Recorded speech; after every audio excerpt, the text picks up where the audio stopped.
Last month, a guy rolled into my shop towing a 4-year-old crossover with a fried transmission behind it. Fancy badge, big touchscreen, still had a payment book. He asked me what he should replace it with. When I told him a used minivan, he actually laughed at me. Then I walked him over to a 2015 model sitting in my customer lot with 190,000 miles on the clock, opened the hood, and showed him the same V6 that Toyota bolts into a Lexus. He stopped laughing. 23 years turning wrenches has taught me one thing: the car ads will never admit. The vehicles that die youngest are the SUVs, and the ones that refuse to die are the boring vans nobody wants to be seen in. Today I'm giving you 3 of them. Let's get into it. Number 3, the Dodge Grand Caravan. I know, I can already feel half of you reaching for the back button. Stay with me because this is the single cheapest way to get a vehicle that will still be running when your neighbor's lease return SUV is already in a junkyard. You can buy a clean one right now for the price of a bad brake job on a German car. Here's the story that changed my mind on these. A woman came in a couple of years back, single mom, 2 kids, a budget that was frankly a little scary. She had been looking at a used compact SUV, one of those 7-year-old ones with 110,000 miles that the dealer wanted 11 grand for. I told her to hold off. I found her a 2015 Grand Caravan SXT, one owner, 78,000 miles, garage kept, for $8,400. She thought a minivan meant she was giving up. 2 years later, she is at 121,000 miles, and the only thing she has spent money on is tires, brakes, and 1 battery. That's it. Let me tell you why this van works, and I'm going to be straight with you about the catch too, because there is one. From 2011 on, the Grand Caravan runs the 3.6-liter Pentastar BAV6. Chrysler has built over 10 million of these engines. They're in the Charger, the Jeep Wrangler, the Ram, the Durango, basically everything Stellantis makes. That matters more than people realize. When an engine is in that many vehicles, parts are everywhere, and they are dirt cheap. Every parts counter in America has Pentastar components on the shelf. The Pentastar makes 283 horsepower, which is honestly more than most families will ever use, and it's mated to a 6-speed automatic that is refreshingly simple compared to the 8-speed, 9-speed Mamid, and 10-speed computers on wheels that came after it. Now the catch, because I don't lie to my customers and I won't lie to you. The early Pentastars, specifically 2011 through 2013, had a cylinder head problem. A valve seat could drop and hold a valve open, causing a misfire. Chrysler knew it, and they extended the warranty on that repair to 10 years or 150,000 miles. But here's the important part. They fixed the design for the 2014 model year. So my rule is simple. Buy 2014 or newer, and that specific problem is off the table. The other things to watch are the TIPM, which is the integrated power module that controls the electrical system, and the occasional oil cooler leak. A TIPM replacement runs about $500 to $900 if it fails, but plenty of these vans never have the issue at all. Let's talk price, because that's the whole reason this van is on the list. A 2015 or 2016 Grand Caravan with reasonable miles is sitting between $6,000 and $10,000 right now. Compare that to a same-year compact SUV with a turbo 4-cylinder that's about to eat a timing chain, and you're saving thousands while getting a bigger, more useful vehicle. The Grand Caravan was so cheap and so durable that fleets bought them by the thousands. The U.S. Postal Service ran them. Airport shuttles ran them. When a vehicle survives fleet duty, which is the most brutal life a car can live and still keeps going, that tells you something the brochure never will. Who should buy this? Anyone on a real budget who needs space and does not have money to burn. If you can do your own oil changes and handle a wrench occasionally, this van will reward you. Who should skip it? If you want the absolute lowest chance of any repair ever, and you have the budget for it, the next two are more bulletproof. But nothing, and I mean nothing, gives you this much vehicle for this little money. The Grand Caravan is the definition of cheap that outlasts expensive. But if the Dodge is the budget champion, this next one is what I put my own mother in. Number 2, the Honda Odyssey. This is the minivan that mechanics quietly respect because when they come in, there's rarely anything catastrophic wrong.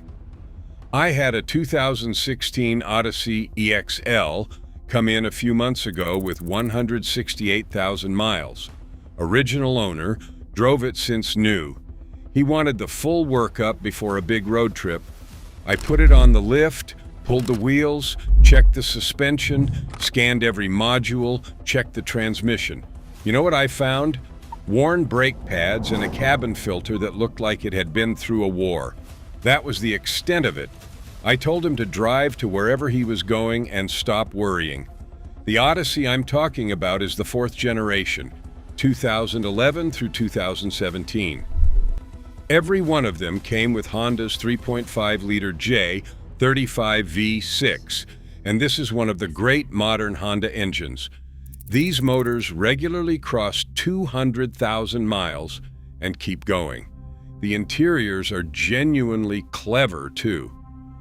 Honda gave these things sliding second-row seats, a built-in vacuum on some trims, and more thoughtful storage than anyone else in the class.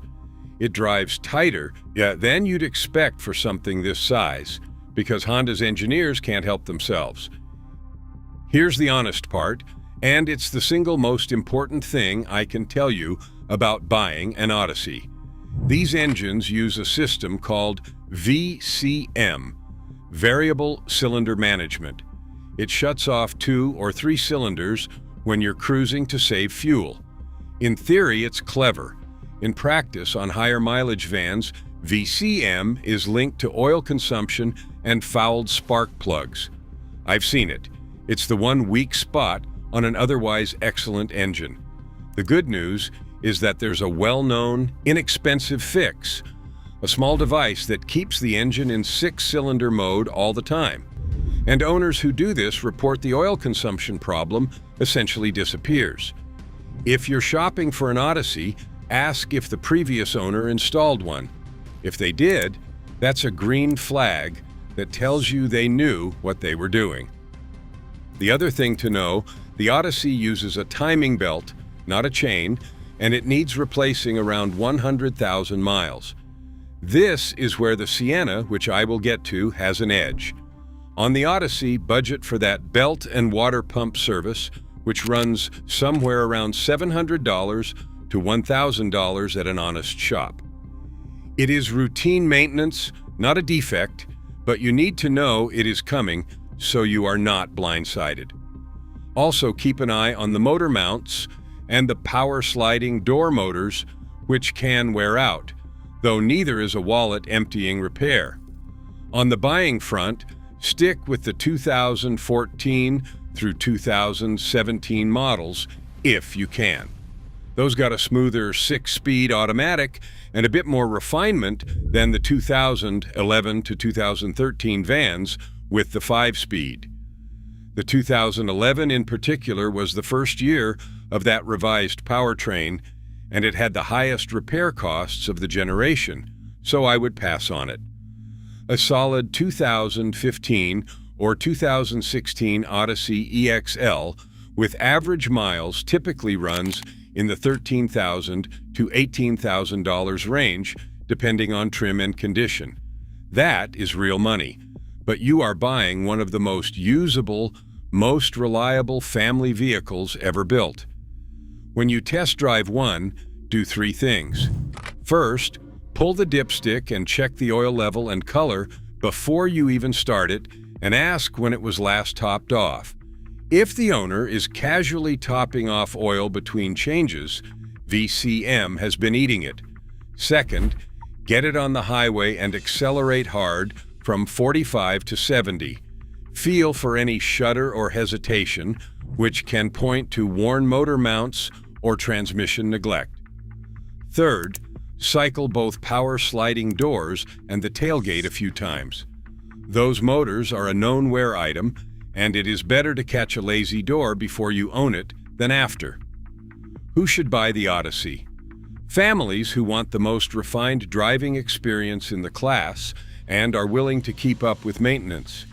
It is genuinely nice to drive. Who should skip it? If you cannot or will not deal with the timing belt interval and you do not want to think about VCM, the next van removes both of those concerns entirely. Because this last one is not just reliable, it is the closest thing to immortal that the minivan world has ever produced. Before I get to it, if this straight talk is saving you from a bad purchase, do me a favor and hit subscribe. I put out videos every week on the vehicles dealers push versus the ones that actually make it to 300,000 miles, and I would hate for you to miss the next one. Number 1, the Toyota Sienna. This is the van I recommend more than any other, and it's the one where I have to physically stop people from overpaying for an SUV to get them into it. Here's why it wins, and it's almost unfair. Open the hood of a 2011 to 2020 Sienna, and you are looking at the 3.5-liter 2 GRFE V6. That is the same engine family Toyota puts in the Camry, the Avalon, the Highlander, and I want you to really hear this, the Lexus RX 350 and ES 350. Same block, same bulletproof reputation. When you buy a Sienna, you are buying Lexus-grade engineering wrapped in a body that people are embarrassed to be seen in. Their loss is your gain. Let me tell you about the customer who almost talked himself out of the smartest purchase he ever made. Guy in his late 40s, successful, came in convinced he needed a 3-row SUV and had a budget around $25,000. I asked if he had looked at a Sienna. He gave me the exact look you would expect. Said vans were for surrender, so I walked him to my own personal Sienna in the back lot, a 2014 I bought used with 96,000 miles on it. At that point, I had put maybe $1,900 into it total over several years, and that included a water pump and a full set of tires. He bought a 2016 XLE the following week. He texts me sometimes. He is past 150,000 miles now with nothing but routine service, and his message last time was just, "Why is nobody talking about this thing?" Here's the engineering that makes me so confident. The 2 GRFE is naturally aspirated. No turbo to fail because there is no turbo. It uses a timing chain designed to last the life of the engine, so unlike the Odyssey, there is no belt to replace at 100,000 miles. It is port-injected in this application, which means it does not suffer the carbon buildup that plagues a lot of modern direct injection engines. I have personally worked on these motors well past 300,000 miles, still running on the original engine and transmission. Not a story I heard secondhand. Cars I've had on my own lift. This is the same engine that, in a completely different state of tune, Lotus dropped into a supercar. It idles in the school pickup line for 300,000 miles, and it makes race power in an exotic. And here's the feature that makes the Sienna genuinely unique, the one no other minivan on this list can match. It's the only minivan you can buy with all-wheel drive. For years, If you lived where it snows and you wanted a van that could actually handle it, the Sienna was your only choice, quite literally nowhere else to look. That all-wheel drive system is simple and durable, and it turns the Sienna into a legitimate all-weather family hauler. Now the numbers, because this is where it gets ridiculous. A 2015 Sienna is currently sitting around $12,600 to $16,000 depending on trim, and the sweet spot 2015 to 2016 models average in the mid-teens. A 2017 with the newer engine and more equipment runs roughly $15,000 to $20,000. Compare that to a same-year three-row SUV with a turbo engine and a timing chain time bomb, and you're often paying less for the Sienna while getting more space, more reliability, and that Lexus-grade V6.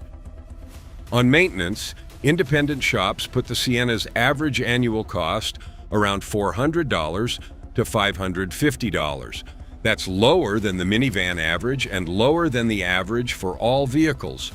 A water pump, which is the one predictable service item on these, runs about $500 to $700 at a real shop, not dealer prices. I have to be fair and give you the watch list because no vehicle is perfect. The power sliding doors on the Sienna use a cable that can wear and fail, and it's a labor-heavy fix, so cycle those doors when you shop, and honestly, a van without the power door option is one less thing to break. Some 2011 to 2014 models had dashboard cracking in hot climates. And here's a specific one. The 2017 model year was the first year of a new 8-speed transmission, and a handful of them had shifting complaints early on.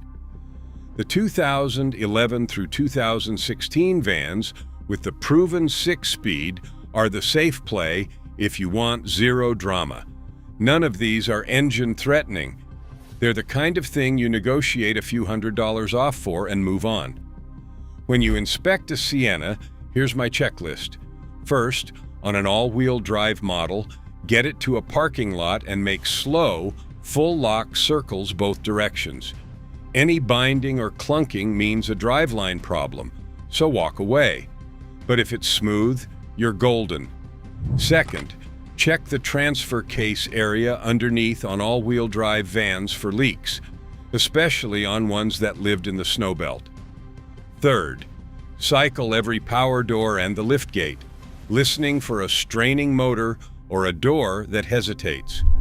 Fourth, and this is the pro move, find one that was owned by an older couple. A Sienna that hauled grandkids on weekends and got every oil change on time is basically a time capsule. Those are the ones that go 300,000 miles. Who should buy the Sienna? Anyone who wants the longest-lasting, lowest-stress family vehicle money can buy, and anyone in a snowy climate who wants all-wheel drive. Highway commuters, big families, people who plan to keep a vehicle for 15 years. Who should skip it? If you need serious off-road capability, this is not a rock crawler. It's built for pavement and snow. And if your ego genuinely can't handle a minivan, well, I can't fix that with a script. But I can promise you the person laughing at your van will be the one calling a tow truck first. Here's my final take on the Sienna. If I had to buy one vehicle right now, put my own family in it, and drive it for the next decade with the lowest possible total cost of ownership, I would buy a used Sienna and not think about it again. Lexus engine, available all-wheel drive, timing chain, 300,000-mile reputation, priced like people don't know what it is, because they don't. So there it is. 3 minivans the market forgot, but mechanics didn't. The Dodge Grand Caravan, the cheapest way into a durable V6 with parts on every shelf in the country. The Honda Odyssey, refined and long-lived as long as you respect the timing belt and tame the VCM. And the Toyota Sienna, The closest thing to an immortal family vehicle ever built, hiding a Lexus heart under a body nobody brags about. The next time you're on a lot and the salesman steers you toward a shiny 3-year-old SUV with a payment to match, remember what's actually going to be running in 10 years. It's not the crossover. It's the boring van in the corner that everyone overlooked. If this helped you dodge an expensive mistake, hit that like button and subscribe, because I've got a whole video coming on the SUVs that grenade their engines right after the warranty ends, and you'll want to see that list before you shop. Take care of your van, and it'll take care of you. I'll see you in the next one. Ciao.